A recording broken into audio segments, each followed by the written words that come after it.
Bienvenidos a una nueva inversión a fondo. Hoy traemos, una situación que estoy segura de que resulta increíblemente común. Una sensación muy familiar para cualquiera que nos escuche mientras, no sé, va de camino a la oficina o prepara una reunión tensa. Mm. Sí, esa sensación de la que hablas es, lamentablemente, el pan de cada día para muchísima gente en el entorno laboral. Exacto. Hablamos de esa inmensa dificultad de mantener los valores personales completamente intactos cuando toca navegar por entornos profesionales que son, pues, sumamente competitivos o a veces directamente hostiles. Totalmente. Es ese momento crítico, ¿verdad? Cuando la ética personal choca de frente con las exigencias del trabajo diario, o con la cultura de la empresa. O con lo que te pide un jefe. Y, a ver, la misión que tenemos hoy por delante no es para nada hacer un simple repaso histórico de fechas y nombres.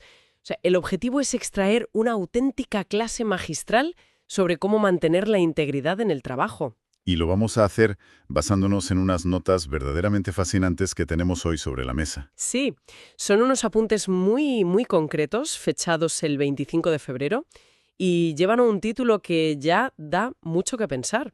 El título es Episodio 32, San Cesario de Nacianzo, Fe en medio del mundo. Es un título sugerente. Y al leer este material, la sensación inmediata es que, bajo esa capa de historia antigua, lo que realmente se esconde es un manual de supervivencia. Un manual hiperrealista, diría yo, para el mundo profesional de hoy en día. Efectivamente, un documento muy revelador. Y, a ver, creo que es vital sentar las bases desde este primer minuto porque el texto nos agarra y nos traslada nada menos que al siglo IV, al Imperio Antiguo. Madre mía, el siglo IV. Suena a película de romanos. Claro, suena a algo increíblemente lejano. Sin embargo, al analizar la figura de este hombre, de Cesario de Nacianzo, las lecciones que extraemos son sorprendentes. Lecciones sobre cómo lidiar con las estructuras de poder, entiendo. Exacto. Cómo manejar la presión, cómo mantener esa coherencia personal. Al leerlo da la sensación de que parecen haber sido escritas literalmente esta misma mañana para nuestra sociedad actual. Es un salto enorme en el tiempo, ¿sí? Sí lo es. Pero el reflejo que nos devuelve el texto es de una actualidad que, sinceramente, asusta un poco. Bueno, vamos a desgranar un poco esto, porque el perfil de nuestro protagonista es de todo menos lo que uno se espera. Desde luego que no es el perfil típico. Es que, normalmente, cuando la gente piensa en grandes figuras religiosas o en santos de esa época del siglo IV, la imagen mental automática, digamos el estereotipo, suele ser otra. Sí, te imaginas a un ermitaño. Claro, un ermitaño viviendo en una cueva, aislado de la sociedad, o bien un gran líder con túnicas impresionantes dando sermones a multitudes en una catedral gigante. Pero las notas que tenemos son tajantes desde la primera línea con respecto a esto. Sí, dicen textualmente, y cito, Cesario no fue obispo, no fue monje. O sea, nos rompe el esquema mental desde el primer segundo. Nos presenta a alguien que está, pues, metido en el barro, por así decirlo. Desbarata el estereotipo de un plumazo. Basándonos estrictamente en lo que detalla nuestra fuente, Cesario era lo que el texto define como un laico en primera línea. Un laico en primera línea. ¿Y profesionalmente? ¿A qué se dedicaba? Pues para que nos entendamos, profesionalmente era médico. Pero ojo, no un médico de pueblo, sino un alto funcionario imperial. Y su destino no era un lugar periférico o tranquilo, estaba en Constantinopla. Tela, Constantinopla. Hay que detenerse un momento en esto para entender la magnitud de la situación. Constantinopla en el siglo IV no era solo una ciudad grande. Era la capital, ¿no? Era la Roma del Este, efectivamente, el epicentro absoluto del poder civil, político y económico de toda la época. Imagina el equivalente actual a ser un alto ejecutivo o tener un cargo de altísima responsabilidad gubernamental oscilando entre Wall Street y Washington, D.C. Una comparación muy acertada. Y las notas profundizan en esto, señalando que Cesario vivió su fe inmerso en lo que describen como estructuras complejas y ambientes de poder. O sea, que no estaba en un retiro espiritual idílico entre montañas. Para nada. Estaba en los pasillos donde se tomaban las decisiones que afectaban a todo el imperio. Y el documento añade un detalle que, personalmente, me parece la clave de todo el asunto. Dice que vivió todo esto, cito de nuevo, en contextos no siempre favorables al cristianismo. Claro, eso lo cambia todo. Lo cambia por completo, sí. No estamos hablando de alguien que tenía el camino allanado o que trabajaba en una organización donde todo el mundo compartía sus mismos valores y le aplaudían por ser superíntegro. Todo lo contrario, de hecho. Estaba en la cima absoluta de su carrera profesional, sometido a una presión brutal y en un contexto cultural y político que muchas veces remaba exactamente en la dirección opuesta a sus creencias más profundas. Y creo que cualquiera que nos escuche, cualquiera que haya tenido que defender una postura ética incómoda en una junta directiva, puede empatizar con eso. Ya te digo. O quien haya sentido esa presión sutil en un entorno de oficina para mirar hacia otro lado en una mala praxis. Se puede empatizar perfectamente con lo que significa operar en estructuras tan complejas. Sin duda. Y esa es precisamente la tensión que hace que este análisis sea tan pertinente hoy. El texto destaca que Cesario no se limitó a sobrevivir o a pasar desapercibido en ese ambiente tan feroz. Entonces, ¿qué hizo? Ejerció lo que los apuntes llaman la coherencia como testimonio. Y ojo, porque no lo hizo en una época de paz y armonía, sino en un momento tremendamente convulso. Donde cualquier paso en falso podía costar carísimo. Carísimo a nivel profesional, pero también personal y vital. Fíjate que aquí es donde la cosa se pone realmente interesante y a la vez muy familiar. El documento menciona explícitamente que el imperio atravesaba enormes tensiones doctrinales. Sí, los apuntes son muy claros al respecto. Nombra específicamente el arrianismo y diversas disputas cristológicas. Y, para no perder a nadie con términos teológicos complejos, ¿cómo podríamos traducir esto a una experiencia que resulte comprensible hoy en día? Es una excelente pregunta. Para ponernos en contexto de una manera sencilla, el arrianismo no era simplemente un debate menor sobre un detalle técnico de la religión. No era una charla de café, vaya. No. Era una crisis brutal sobre la propia naturaleza de Cristo, que dividió al imperio en dos bandos. Afectaba a la política, a la sociedad y, por supuesto, las relaciones de poder. O sea, imagina una situación actual de máxima polarización política o ideológica, de esas que dividen a familias enteras en la cena de Navidad. Exactamente. De esas polémicas que dominan todas las tertulias y las redes sociales de manera tóxica. Pues en la corte de Constantinopla, esas disputas teológicas lo impregnaban todo. Era el tema de conversación en los pasillos. Sí. Y no solo eso, influía en quién ascendía en la corte y quién era despedido o exiliado. Un entorno de trabajo maravilloso, vamos. Un entorno tóxico de manual, que obligaba constantemente a la gente a elegir un bando. O entrabas al trapo y te unías a la confrontación, o escondías la cabeza bajo tierra por miedo a las represalias. Y sabiendo que ese era el ambiente en la oficina, por así llamarla, de este alto cargo médico, a mí me suena que lo más fácil habría sido mimetizarse con el entorno o incluso usar su posición privilegiada para imponer su visión al resto. Sería la reacción humana más previsible. Pero las notas describen una estrategia totalmente distinta. Ante semejante nivel de conflicto en las altas esferas, el texto dice que Cesario se apoyó en 3 pilares. Así es.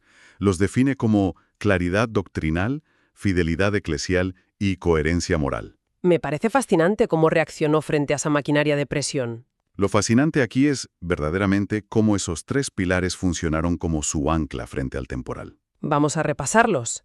Claridad doctrinal significa, imagino, que sabía perfectamente lo que creía. Exacto. Se había formado bien y no se dejaba llevar por la última moda de pensamiento de la corte. No era un veleta. El segundo, fidelidad eclesial. Indica que no iba por libre. Se mantenía unido a su comunidad, respaldado por ella. Y el tercero, que supongo que era el más visible en el día a día, la coherencia moral. Que implicaba ni más ni menos que sus acciones profesionales y personales jamás contradecían sus principios éticos. A ver, voy a hacer un poco de abogada del diablo aquí, si me lo permites. Adelante, claro. Porque después de enumerar esos 3 pilares, el texto añade sobre su método algo muy específico. Dice, sin protagonismo público, sin discursos grandilocuentes. Sí, esa parte es crucial. Sobre el papel suena muy noble, muy puro, pero en la práctica, en la vida real, ¿no es eso simplemente agachar la cabeza? Entiendo por dónde vas. Mía la posición, estaba en Constantinopla, formaba parte de la élite administrativa de su tiempo. Podría haber utilizado su estatus, dar un golpe en la mesa, usar su influencia para dar grandes discursos y cambiar las cosas a la fuerza. Pero ¿eligió no hacerlo? Y la pregunta es si eso no es cobardía. Claro, ¿acaso no se confunde esa falta de protagonismo público con una forma de cobardía o de conformismo?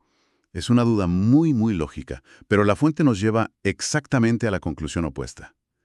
Y esta lección de Cesario es digna de un análisis profundo, porque choca frontalmente con la mentalidad actual. Con nuestra necesidad de hacernos notar. Totalmente.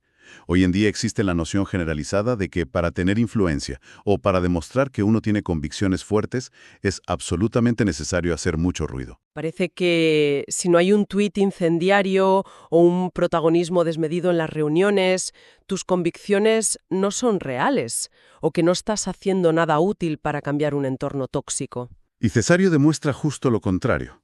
El texto nos muestra que su influencia no provino del volumen de su voz, sino de la solidez inquebrantable de sus acciones diarias. El silencio estratégico. Un silencio acompañado de un trabajo impecable y ético.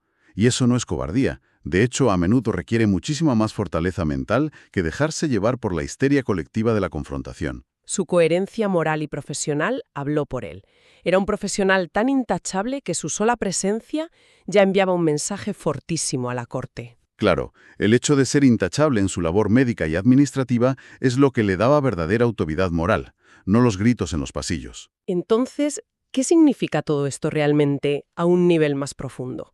Porque las notas introducen un concepto que denominan la clave apologética del texto. Sí, es un término un poco técnico. Para simplificarlo a nuestra audiencia, apologético aquí se refiere a cómo la vida de esta persona sirve como defensa o argumento en favor de sus creencias. Exactamente. Y el documento afirma que la figura de Cesario desmonta de raíz un falso dilema histórico. Un dilema que nos dice que hay que elegir obligatoriamente o mundo profesional o santidad. Es un dilema trampa. Y sigue muy arraigado en la actualidad. Es como si la sociedad nos hubiera convencido de que son conceptos incompatibles, como el agua y el aceite, como si para aspirar a una vida íntegra, ética y de profunda espiritualidad hubiera que renunciar a la ambición profesional. O renunciar a ganar dinero legítimamente. Trabajo. O a participar activamente en la vida pública o empresarial. Muchas veces se asume erróneamente que los negocios o la política son inherentemente sucios y que para mantenerse limpio uno debe apartarse de ellos por completo. Pero la visión histórica que aporta el documento es muy esclarecedora en este punto, ¿no? Muchísimo. Las notas argumentan que la tradición siempre ha contado con lo que llaman laicos santos, personas que han ejercido la medicina, la política, la administración o la economía al más alto nivel. Es decir, que la integridad moral más elevada no exige huir de la sociedad y meterse en un convento. Para nada. El texto utiliza una frase bellísima para resumir esta idea central. La santidad no es evasión del mundo, es transformación desde dentro. Transformación desde dentro. Me encanta esa frase. Mismas estructuras complejas, remangarse y cambiarlas mediante el ejemplo de un trabajo excelente. Y de una vida bien vivida. Es un concepto muy potente porque cambia la perspectiva por completo. Ya no eres una pobre víctima de tu entorno laboral, eres un agente de cambio. Exacto. Tomas las riendas. Y esto nos lleva directamente a lo que el apunte llama la dimensión espiritual cotidiana.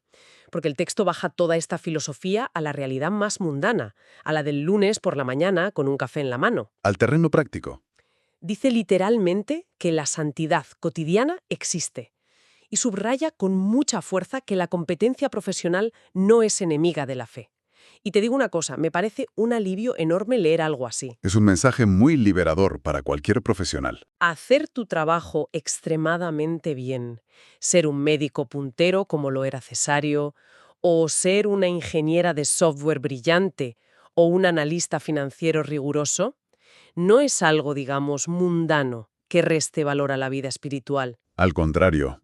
Según estos apuntes, hacer bien tu trabajo secular es el vehículo principal para expresar esa integridad espiritual. Totalmente de acuerdo. El documento reflexiona sobre esta idea de una manera brillante, al recordar que lo que realmente hace falta a gran escala son personas que sean sólidas en sus puestos de trabajo, no individuos aislados en burbujas de perfección teórica. Sí.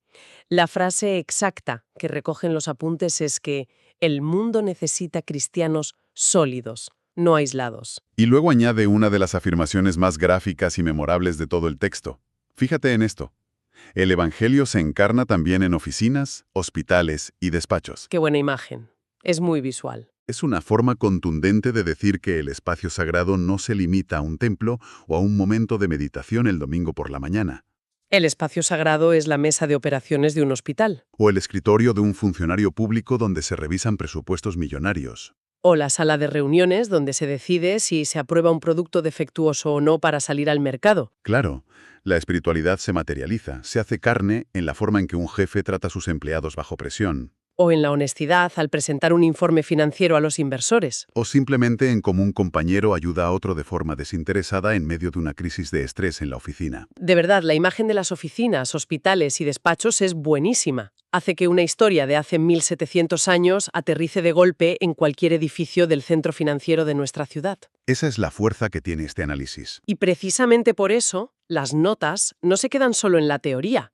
Dan un paso más y dedican una sección entera a la actualización para hoy. Porque todo este análisis sobre la corte de Constantinopla está muy bien, es muy interesante a nivel histórico. Pero el autor del texto claramente quiere que miremos por la ventana, que analicemos nuestro propio presente laboral y social. Y si hacemos ese ejercicio, si conectamos esto con el panorama general de nuestros días, el paralelismo es innegable. Y francamente, impactante. El documento describe nuestro contexto actual hablando de, cito, tiempos de polarización ideológica y presión cultural. Volvemos a encontrarnos en un escenario estructuralmente casi idéntico al del imperio convulso en el que le tocó vivir a Cesario. Con otras tecnologías, pero la misma dinámica humana. Exacto. Hay tensiones palpables, divisiones profundas en la sociedad que terminan permeando los lugares de trabajo de forma inevitable. Y existe una presión constante, casi asfixiante, para tomar partido de forma estridente, para manifestar opiniones públicamente en redes sociales sobre cada tema de actualidad, porque si no dices nada, parece que te conviertes en sospechoso. O te acusan de ser cómplice por tu silencio. Y frente a esa presión cultural, frente a esa cultura de la indignación constante y el ruido que cualquiera puede sentir con solo encender el teléfono, las notas ofrecen una respuesta alternativa muy clara. Destacan una de las frases más potentes y definitivas de todo el documento, a mi juicio. Dice así: ser cristiano en lo público no es militancia agresiva, es coherencia serena. Coherencia serena. Me parece que en un mundo donde la agresividad, el sarcasmo hiriente y la militancia radical parecen ser las únicas formas de comunicación aceptadas para demostrar que algo te importa de verdad, proponer la coherencia serena es un acto de rebeldía tremendo. Es ir contracorriente totalmente. Y esto plantea una pregunta crucial al analizar esta actitud, y es el por qué.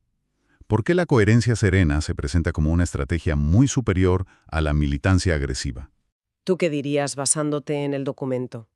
Si nos basamos en el éxito del testimonio de Cesario que describen las fuentes, vemos que la militancia agresiva genera un rechazo inmediato, fomenta la creación y polarización de bandos enfrentados, y al final solo añade más ruido estéril al conflicto que ya existe. Claro, al final nadie cambia de opinión profunda sobre un tema vital porque le griten o le insulten en Twitter o en una reunión. Exactamente. La coherencia serena, en cambio, es paradójicamente una fuerza de cambio muchísimo más sostenible y profunda a largo plazo. Porque significa mantener tus convicciones y aplicarlas, pero con la máxima competencia profesional, día tras día, sin fallar. Es tratar a los demás, incluso a los que piensan radicalmente distinto a ti, con respeto absoluto, sin ceder famas en tus propios principios éticos. Y a largo plazo, supongo que una vida profesional intachable unida a una bondad firme construye algo que la agresividad sencillamente no puede construir: confianza. Confianza y autoridad real. Es un argumento vital, vivo, que no se puede rebatir ni cancelar con gritos o con presión ideológica en el entorno de trabajo. Es esa solidez de la que hablaba antes el texto. Funciona como un auténtico rompeolas frente a la volatilidad del ambiente laboral o social. Y es un mensaje que interpela directamente a cualquiera, da igual en qué sector trabaje o la jerarquía que tenga. A cualquiera que intente mantener un norte claro en tiempos tan confusos como los nuestros. Ciertamente. En fin, con todo este recorrido apasionante por la vida y el peculiar método silencioso de este médico imperial, llegamos al cierre del documento. Es lo que en las notas se denomina el cierre contemplativo. Una especie de recordatorio final para llevarse a casa y masticarlo. Eso es. Y empieza de una manera muy clásica, con una frase en latín. La leo tal cual aparece en nuestras fuentes. Memore esto, sanctitat non fugit mundum, sed illuminat eum. Es una síntesis verdaderamente perfecta de toda la inmersión que hemos realizado hoy. Sí, además, la propia fuente nos ofrece la traducción inmediatamente después y resueno como un eco de todo lo que hemos hablado sobre esa famosa transformación desde dentro. La traducción dice, la santidad no huye del mundo, lo ilumina. Precioso y muy clarificador. Y el documento no se despide con grandes alardes intelectuales, sino con un ruego final, una brevísima petición que funciona como el resumen definitivo del mensaje de todo este análisis. Termina diciendo, San Cesario, enséñanos a ser fieles en medio de nuestras responsabilidades. Qué manera tan humilde, tan aterrizada y tan real de concluir unos apuntes. Fíjate que no pide que caiga un rayo del cielo para solucionar los problemas mágicamente en la oficina. No pide escapar de ese entorno de trabajo tóxico o que las responsabilidades desaparezcan y el mundo deje de ser un lugar complejo lleno de presiones. Pide simple y llanamente la fuerza y la templanza para mantener la fidelidad y la integridad mientras está inmerso hasta el cuello en esas presiones. Es un cierre que definitivamente invita a una profunda introspección a quien nos escucha. Y tras analizar con detalle todas estas notas, tras ver el enorme contraste entre el ruido ensordecedor de aquel siglo IV y el ruido quizá más tecnológico, pero igual de agotador, de nuestro propio siglo, creo que hay un pensamiento provocador que se desprende de forma muy natural de este material. Para que nuestra audiencia lo reflexione por su cuenta. Sí, para llevarnos la reflexión al terreno puramente personal. Si observamos que la transformación más profunda e influyente en los ambientes de máximo poder del imperio no provino de aquellos que daban discursos grandilocuentes en las plazas, ni de la confrontación más agresiva. Sino de la coherencia silenciosa de un médico haciendo bien su trabajo. Exacto, en los pasillos de Constantinopla. Entonces, la pregunta ¿es posible que el acto de rebeldía y de transformación más grande que se puede ejercer hoy en día, frente a la incesante presión cultural y al ruido ensordecedor que nos rodea, sea simple y llanamente hacer el trabajo diario con una excelencia y una integridad inquebrantables? Qué gran pregunta para terminar. Quizás iluminar el mundo empiece simplemente por no huir de nuestro propio escritorio. Muchas gracias por acompañarnos en esta inmersión a fondo y hasta la próxima.